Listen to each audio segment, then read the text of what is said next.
Mercado'S Media. Nothing like a baseball game in Wrigley, huh? Nothing like a dub to start off a road series in Wrigley, huh? If you're new to the channel, hello, welcome on in. We discuss Philly sports every day. Make sure you hit the subscribe button and the thumbs up button as well. Thank you all so much for the support. You can also find me on your podcasting platforms. If you search Sports Talk with Broads or Broads Media, I will be there. And you can leave a 5-star rating and a review on those platforms, and that will help out the algorithms tremendously. So thank you all so much. And lastly, if you're interested, twice a week, we do Coffee with Broads live streams right here on YouTube. And the way that you get access to it, well, you join the memberships here, and all the information is down below in the description. There's also a Discord channel, which is a 24/7 chat room with the whole membership crew. It's super fun. I can't thank you all enough. All right, that's it. I'll shut up. Enjoy the show. Trea Turner hit a ball that actually left Wrigley Field. Oh my God. 4 runs batted in. 2 bombs.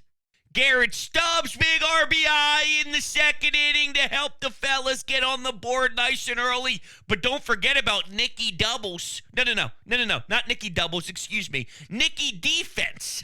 Okay? He does so much that I'm losing track on how many, game-changing plays he makes. Nicky Defense out in right field with a ridiculous catch early on. And he's also Nicky Walks, because without Nicky Walks, there's no Garrett Stubbs RBI. I was informed that Garrett Stubbs can't call a game. He's the reason why they lost games early on. Stop it. The guy's on a nice streak right now. The guy's getting hits constantly that he's up at the dish. Not that I'm some believer in Garrett Stubbs full-time getting play like this, but for the right now, he's clearly sustainable. And there were so many wasted hours on upgrading the backup catcher, blah, blah, blah, blah, blah, blah, blah, blah, blah.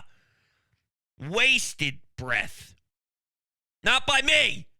I had to defend Stubbies, believe it or not. And this is after the debacle. You know how hard it is for me to do a full-ass 180? This kid last year, with the whole Arizona Diamondbacks mess, I mean, it pissed me off. You got to be smarter than that. You can't be making claims about going swimming and partying in the pool and then lose. You can't give them bulletin board material as a backup catcher. My God, use your brain.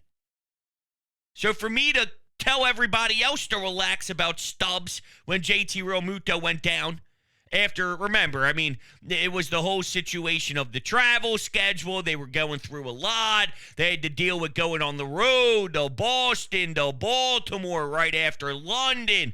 Maybe that was a bigger problem than who's technically calling the games behind. Okay, Mercado'S the first time, here's the ball, have at it type of situation. He goes 5 innings pitched, 1 earned run. Only 78 pitches. Super strong start from him. Stubbs a problem? Okay. Just saying. Even Clemens got in there with a nice double, which pushed Nick Castellanos over to third. Unreal from the top of your lineup. Bryson Stott, 2 knocks. Trea Turner, 3 knocks. So the top of your order was definitely creating that spark that you're looking for, and Trea delivered and carried the entire team. That's what we need right now, is for your big fish, for your big name men, the big heavy paycheck motherfuckers to carry the load. And that's what they're doing. That's what they did in Wrigley, at least. I guess it wasn't really that way when you split 2-2 against the Miami Marlins at home. That definitely hurts me, and I am not happy about it. I'm not thrilled. But you can make up for it by what you do in this little road trip here prior to getting home and seeing the Los Angeles Dodgers. So Zach Wheeler takes the ball here on a Wednesday night prior to July 4th in that afternoon game. So you're in a good position maybe to take the first 2. And I think if you sweep the Chicago Cubs, Cubs. That is a nice bounce back from the disappointment that was Miami. So we have to obviously take game 2 here before we can get to that. I don't want to get too far ahead of myself, but I'm just proud of the way that this team went into Wrigley and took control, and it was never really in question until maybe the very end. And full disclosure, I am just going to be open and honest because I take pride in that with you all. When the score was 6-1, I watched, and I'm in a new little routine right now. I go through phases. Sometimes I stay up till 3 a.m., and then I sleep later, and then sometimes I go to bed around 10 o'clock, and then I wake up around 6 or 7 a.m., and my schedule is a little different. So right now, I am in this mode of my wife goes to bed around 9:30, 9:45. I get into bed with her, the dogs. I put the iPad on. I got my AirPods in. So my point is, I watched some of the Phillies game in bed late at night. And when the score was 6-1, I say, you know what? I'm going to get out my book. I got a book that sits next to my pillow on the what do they call those things next to my, like a little table, the bedside table, a little bedside table, if you will. So I take open my book and I throw on my little night clip, and I have the Phillies on in the background, but I put the volume down a little bit because I just want to pay attention to the words that I'm reading. And I did one of these. I moved my book over to the left, and I took a little squint over at the scoreboard, and I said, what the fuck, 6-4? What the fuck, 6-4? What the fuck happened? So I called it a wrap. Essentially, I did. I said, forget about it. I'll dive deep into this book. This book's insane. It's called The Chain. All right, so what happens is, I won't spend too much time on it, but I'm just telling you, this is why I got sucked into it and needed to read it. This woman, her daughter gets kidnapped, and the only way she can get her daughter back is if she kidnaps someone else's child and holds them hostage, and it's one big chain, and they're asking for money, and they're asking for other things, and they call her on the phone, and they speak in this voice that is definitely played around. You know, they go, oh, those deep voices, hey, I got your child. One of those deep voices, that's what it's like. And it's like you got to spend $50,000 and deposit it to this bank account and go steal someone else's child just to try and get your kid back. It's a whole thing. It's called The Chain. I'm stuck into it. So the Ruiz inning, it was on behind my 2 pages. I'm holding up my book. For whatever that's worth. Hey, Soto. Gregory Soto. Another nice one. Make it another outing to add to the great stretch that he's on, 2 Ks. And thank you, Jeff Hoffman. Oh, my God. Thank you, Jeff Hoffman, for shutting the door. Excuse me. So I don't have to deal with any of that crap of a blown save. And then the chaos that happens after, just from us as a fan base and how we react. All right, I want to play for you the audio of Tom McCarthy on Trea Turner's second home run of the day. This was in the 5th inning. Phil's had a 2-run lead, so it was 3-1 at this time. It's a 1-1 count, no outs, man on first base. This is how it sounded. And that one is crushed deep to left field. It's the second home run of the night, and I think it went out of the ballpark. It sure did. Literally out of the ballpark. A 2-run home run for Turner. And the Phillies lead it 5-1. I think this ball might be dented. He hit that ball so hard, and it was hit so far out of the ballpark that went into the night, and someone just fired it back. That's so funny. It went onto the streets, and somebody's firing it back into the ballpark. That's hilarious. All right, how about Garrett Stubbs with his RBI knock in the second inning? 1 out on a 2-1 count. 2-1. Opposite way, base hit inside the third base bag. Castellanos will score. Here comes Clemens. The throw goes to second. It's a 2-run double for Garrett Stubbs. His second double of the year, and the Phillies take a 2-0 lead. That's just beautiful stuff. You get the shimmy down at second base. It's great. Then you got Mercado getting the old bath by the young kids, the young bucks. Not the young bucks. No, AEW sucks. Not the young bucks. The daycare. You got the daycare crew and Giraffe and all the fellas pouring water on him. He's asked, what'd you do differently? I didn't do a damn thing differently. All right? It's like this kid. I like this kid. 5 innings pitched, 1 earned run. How do you not like it? Now let's go to the Anytime Hotline. Let's read a couple text messages here. Bros, this is why we love Stott and Trea at the top of the lineup. It's bringing an element that they miss without Kyle Schwarber. Think about it. That's all I'm going to ask. You're just being hard-headed. Please just think about it. Hold on a second. What's the line you say here? It brings an element they miss with Kyle not being up there. What element? Hold on a second. I don't want to do this. I don't want to do this. Do I really have to defend Kyle leading off a team that's how many games over 500 now? I forget. It's mid-20s. Kyle Schwarber leads off all the time. They're 20-plus games over 500, and they're having the most success we've ever seen as a franchise since I was in middle school. And part of the reason why that's the case is because of Kyle. So one game in Wrigley when Stott does okay, has a couple hits, and there was a game the other day where the top of the order went something along the lines of 1 for 14. But I actually think that Stott did okay that game.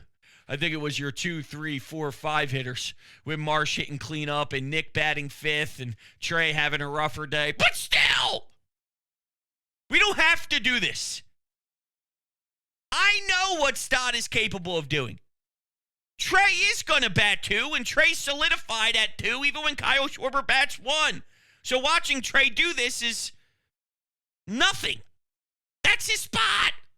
The only reason why he wasn't hitting 2 was because he was hurt for weeks and weeks, and JT had to slide in. But Trey, this is Trey's spot, so it's really Kyle or Stott. And you can't tell me right now that Stott has been so miraculous at the leadoff spot that it's crazy to think Kyle Schwarber should be up there.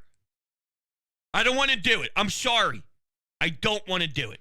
Now, speaking of Trea Turner, I think we're in a weird spot with him just because of how last year went. And then with all the time that he missed this season, and maybe I'm speaking out of pocket here, but watching him explode with those 2 bombs, it's almost a reality check of, oh yeah, that's right. That's the Trea Turner we had this year prior to him having that injury. You know what I mean? Last year was such a drag, and it was such a painful experience. And we missed so much time of Trey already this year that you almost forget what the impact was that he was doing. We forgot that we had the star Trea Turner, the 345 Trea Turner. And like I said, maybe I'm speaking out of pocket here, and maybe that's not true, and that's just how I feel right now this second. But I don't know. Like watching him yesterday, I'm like, oh, yeah, that's right. We had a different Trea Turner than we had last year. Oh, yeah, that's right. This is a different specimen this season. And he put the backpack on and carried him. Just straight up carried him. Dude was hitting missiles. It's unreal. Here's another text here. Mercado! Is that 9 exclamation points? I can't count. Can't believe Ruiz almost fucked that up for him. Maybe we should look into a different option out of the pen. I don't know. I think he just had a bad day. Bullpen pieces are allowed to have bad days. Sometimes we react too quickly to just a bad outing. Remember, it was Jose Alvarado blew a save, and it's Jose Alvarado can't save or can't close. Not true. Gregory Soto stinks. Get him out of here because there were a couple outings in a row that was a little weak and a little rough. Now he's putting together 7, 8 outings in a row of pure dominance. So sometimes we just have that reaction. His recent game log. Let's look at his recent game log. Not his splits. Let's go to his game log. So we will go through May, June 30th. June 30th, he went 1 1/3 inning in a 7-6 win against the Marlins. That was the game that they salvaged the split. He had 2 strikeouts in an inning and a third. He hasn't allowed an earned run since June 15th. It's July 3rd.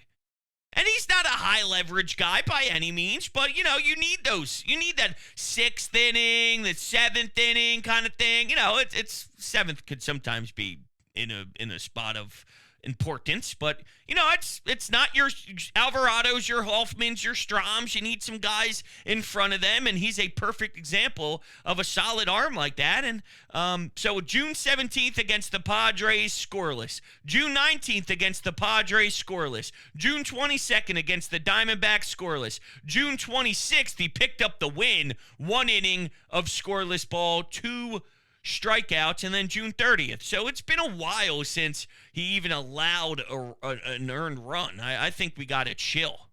And a lot of these outings, no walks. He hasn't even walked anybody since June 8th. All right? I mean, that's pretty impressive. Now, looking at yesterday, because I'm recording this in the morning, even then he had no walks. It was the 3 hits and the 3 earned runs in 8 pitches. Oh, man. Oh, man, oh, man, oh, man, oh, man. Ay, ay, ay. But still, I'm just getting to the point of, hey, we should look at different options out of the pen.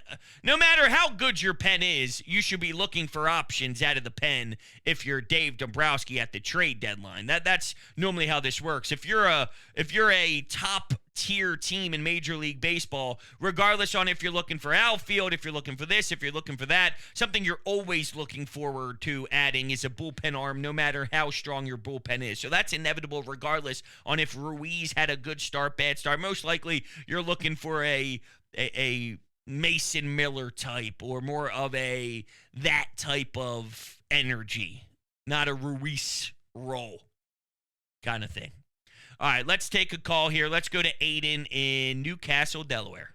What a win for the Phillies tonight. Even though we barely escaped the series in Miami and we're lucky to even split the series, we come out here tonight and absolutely just whoop the Cubs' butt in Michael Mercado'S first career start. He was great. Got into trouble a little bit there in the first, worked out of it. Even in the second or third inning, he allowed the run. Still composed himself, got through 5, 1 run. Great start. Great first career start. I wasn't expecting this guy to be doing this right away, and it's a pleasant surprise. Trey was just monstrous tonight. Looks like he might be finally hitting his stride, which is exactly what we need this week. This is a big week. If we could somehow go 4-2 this week, that would be a huge win. 27 games over 500, season high. Also, guys like Garrett Stubbs, it makes me look forward to seeing them play tomorrow. I mean, he's a 6-game hitting streak right now. Him, Cody Clemens with a double. I mean, some of these platoon guys / bench guys they're hitting their stride at the right time. And even after a bad Marlins series, it really gets me excited to watch the game tomorrow with Wheeler on the mound. I really feel like we could be all right this week. First, I was like maybe a 2-4 week, but now I feel like we could go 4-2. Great momentum booster. Keep it up tomorrow. Go Phils. All right, Aiden. So the 1 win in Wrigley is shifting your whole entire mentality about what the road trip can be. That's funny. But, now look, all jokes aside, I do think it's important for them to, 1, go on the road, which is a place that they normally just don't play well in general. Not Wrigley, just on the road. Anything away from CBP, we've seen them drop some series that they definitely should not drop. So to start the road trip off with a big dub is important. Could you imagine if they played a sluggish style, a bad game, sloppy, the errors that we saw in that final game against Miami, which was tragic? I'm watching too many horrendous mistakes out there. And how about this? The Tim Anderson news. Tim Anderson, see you later. Oh, my God. Oh, what a fall off for him. I mean, it's sad. It really is troublesome for him, obviously. But to watch, it's like, whoa, how did Tim Anderson fall to that level? But, man, they made a decision to tell him to kick some rocks. for them to have a response so quickly and to bring that edge right back to the winning ways is important for us as a fan base, knowing that that Miami series was underwhelming. You brought up Mercado. Yeah, there was an inning. It was the inning he allowed the one run. And actually, you know what? It might be beneficial to actually look at the play-by-play of that inning because it might tell the story better. So at this particular time of the game, Phils were up 3-0. In the bottom of the third, the Chicago Cubs are up at the plate. The inning starts off with a walk. Then there were a couple outs in there. Cody Bellinger doubles to center, which scores a run. And you could tell that when Mercado was walking off the mound, they showed him, it was a pretty close-up angle of him walking towards the first baseline, walking towards the dugout, and he was talking to himself. And he had a look in his eyes, and I remember telling me, I like that. I like that. I like that demeanor there. It's a close game. You allow a run. Cody Bellinger's on second. This is an inning that maybe the Cubs could pounce. Maybe they smell some blood. Maybe they see an opportunity to get to a kid that's not really polished and hasn't been around for a while. Doesn't know how to sort of work through this stuff. Don't worry about it. I got it. Little pep talk as he's walking back to the dugout. I liked it. Fired me up a bit. So we'll monitor the situation. That's all. Maybe that's a thing. Maybe that look is something that I reflect back on. Maybe I see it again the next time he gets a start. I don't know. We'll see. But I'm intrigued by the next time he gets on the mound. For the next time. I'm excited for it. I'm looking forward to it. See how he can improve from his 5 innings, 1 earned run, 78-pitch effort. You know what I'm saying? All right, everybody. That's going to do it for me. I appreciate it all so much. Thank you. And I'll catch you all on the next one.